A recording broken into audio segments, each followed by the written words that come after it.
মার্কিন রণতরী ডুবিয়ে দেওয়ার হুঁশিয়ারি খামেনির। আল আকসায় তারাবি নামাজ আদায় করলেন হাজারো ফিলিস্তিনি। যুক্তরাষ্ট্রের বিরুদ্ধে ইরানের সবচেয়ে শক্তিশালী দান। পরমাণু আলোচনায় অগ্রগতি প্রশংসা করল যুক্তরাষ্ট্র ও ইরান।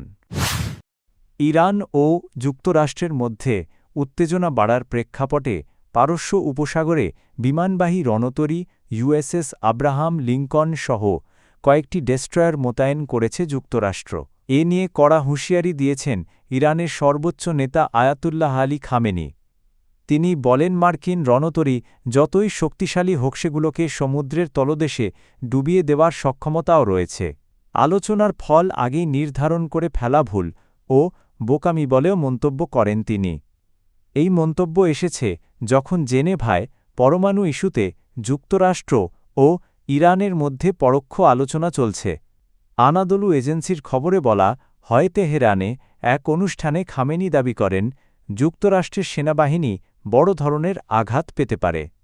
অন্যদিকে প্রেসিডেন্ট ডোনাল্ড ট্রাম্প সতর্ক করে বলেছেন, আলোচনা ব্যর্থ হলে বিশ্বের বৃহত্তম বিমানবাহী রণতরী ইউএসএস জেরাল্ড আর ফোর্ড এ অঞ্চলে পাঠানো হবে। এদিকে জেনেভায় দ্বিতীয় দফা বৈঠকে কিছু অগ্রগতির ইঙ্গিত দিয়েছে ইরান। দেশটির পররাষ্ট্রমন্ত্রী আব্বাস আরাঘচি জানিয়েছেন, একটি নির্দেশিকা নীতিমালা নিয়ে প্রাথমিক সমঝোতা হয়েছে, তবে চূড়ান্ত চুক্তি এখনও দূরের বিষয়। ওমানের মধ্যস্থতায় পরোক্ষভাবে চলা এই আলোচনায় উভয় পক্ষই স্বীকার করেছে, এখনও অনেক কাজ বাকি। বৈঠকের সময় নিরাপত্তাজনিত কারণে ইরান হরমুজ প্রণালীর কিছু অংশ সাময়িকভাবে বন্ধ রেখে সামরিক মহড়াও চালায়।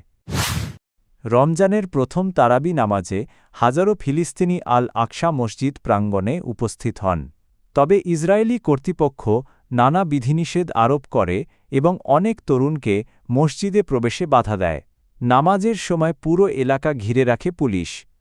প্রত্যক্ষদর্শীরা জানান, মসজিদের ভেতর ও খোলা প্রাঙ্গণ মুসল্লিতে পূর্ণ ছিল।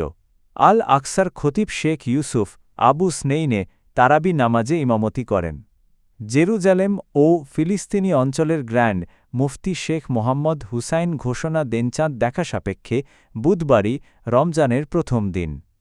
মানবাধিকার সংস্থা euro Mediterranean human rights monitor জানিয়েছে, রমজানের আগে পশ্চিম তীর ও পূর্ব জেরুজালেমে বিধিনিষেধ আরও কঠোর করা হয়েছে। 2026 সালের শুরু থেকে 250 জনের বেশি ফিলিস্তিনির আল আকসায় প্রবেশের নিষেধাজ্ঞা জারি হয়েছে বলে স্থানীয় প্রশাসন জানিয়েছে। এর আগে আল আকসার ইমাম শেখ মোহাম্মদ আল আব্বাসীকে সাময়িকভাবে আটক করে 1 সপ্তাহের জন্য মসজিদে প্রবেশে নিষেধাজ্ঞা দেওয়া হয়।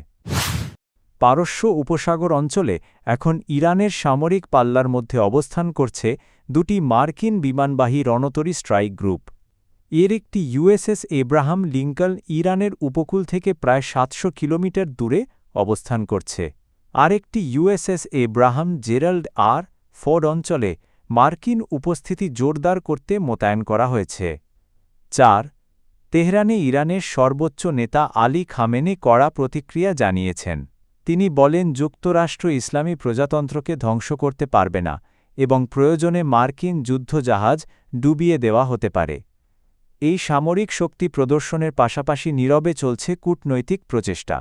জেনেভায় ওমানের মধ্যস্থতায় যুক্তরাষ্ট্র ও ইরানের মধ্যে পরোক্ষ আলোচনা অব্যাহত রয়েছে। প্রশ্ন উঠেছে, এটি কি বড় সংঘাতের পূর্বাভাস নাকি দীর্ঘদিনের উত্তেজনার আরেকটি অধ্যায়? বিশ্লেষকদের মতে পরিস্থিতি অত্যন্ত সংবেদনশীল। অতীতে ইরান ইসরায়েল সংঘাত এবং যুক্তরাষ্ট্রের সম্পৃক্ততার নজির রয়েছে, ফলে শক্তি প্রয়োগের হুমকি পুরোপুরি উড়িয়ে দেওয়া যাচ্ছে না।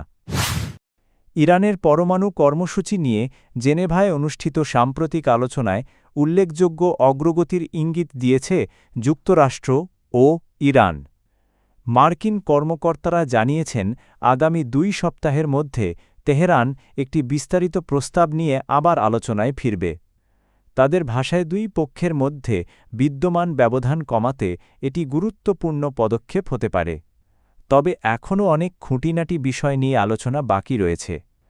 মার্কিন ভাইস প্রেসিডেন্ট জেডি ভ্যান্স বলেন, কিছু ক্ষেত্রে অগ্রগতি হয়েছে, কিন্তু প্রেসিডেন্ট ডোনাল্ড ট্রাম্প যে রেড লাইন নির্ধারণ করেছেন তা নিয়ে এখনও মতপার্থক্য রয়ে গেছে। ইরানের পক্ষ থেকেও জানানো হয়েছে একটি সম্ভাব্য চুক্তির শর্তাবলী নিয়ে সাধারণ ঐকমত্যে পৌঁছানো গেছে। দেশটির পররাষ্ট্রমন্ত্রী আব্বাস আরাকচি বলেন, নির্দেশক নীতিমালার ভিত্তিতে এখন সম্ভাব্য চুক্তির খসড়া তৈরির কাজ শুরু হবে। দুই পক্ষ নিজ নিজ খসড়া প্রস্তুত করে তা বিনিময় করবে। এরপর তৃতীয় দফার বৈঠকের তারিখ নির্ধারণ করা হবে। তবে আরাকচি সতর্ক করে বলেন, পরবর্তী ধাপ হবে আরও কঠিন ও বিস্তারিত। বিশ্লেষকদের মতে কূটনৈতিক অগ্রগতি সত্ত্বেও চূড়ান্ত চুক্তির পথ এখনও জটিল এবং সময়সাপেক্ষ।